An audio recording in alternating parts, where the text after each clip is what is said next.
Баршаңызға сәлем, сіздермен бірге Нұргүл, менің каналыма қош келдіңіздер.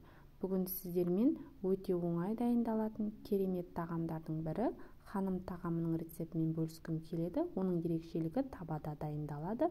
Міндетті түрде видеоның соңына дейін қарап жасап көрсеңіздер болады.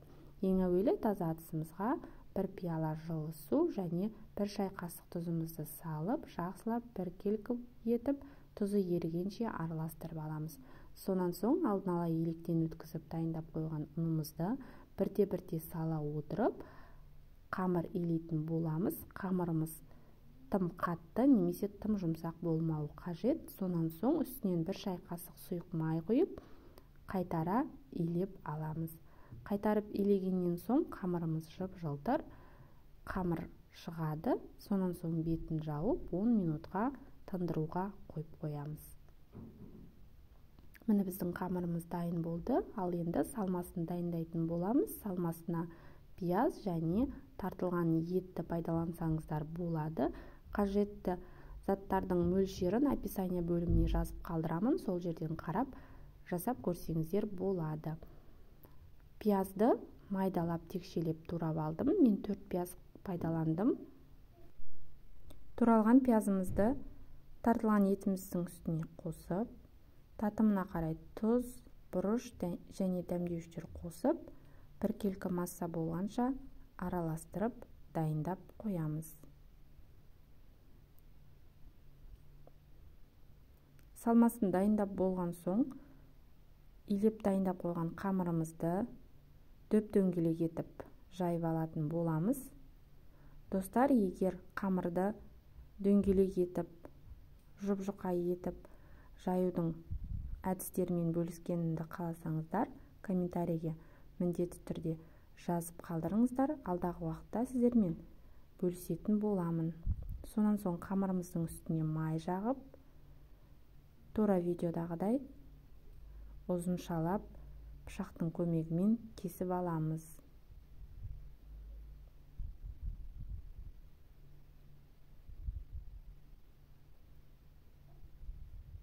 Және ортасынан да бір жолақ кесеміз. Сонан соң салмасын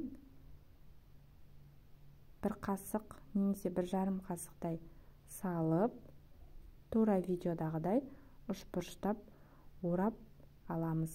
Бұл ораманың ерекшелігі, яғни оралуында. Міндетті түрде осы рецептпен жасап көріңіздер, ерекше дәмді болып шығады. Тағы бір рет көрсеттім. Салмасын барлық жеріне бірдей етіп тегістеп салып аламыз да, сонан соң осылай тура видеодағыдай етіп үшбұрыштап орап аласыздар. Керемет болып шығады.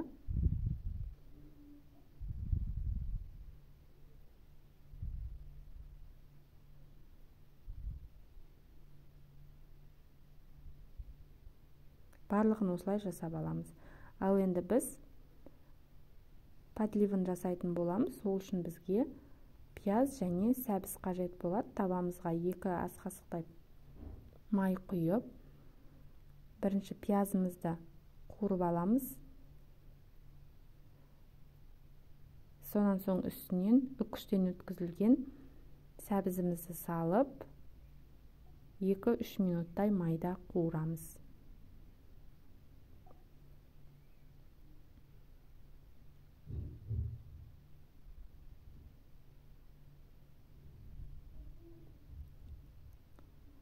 Сонан соң татымына қарай тұз, дәмдеуіштер салып, араластырып қуырамыз.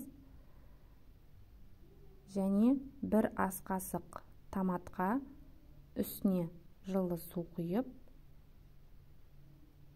қосамыз.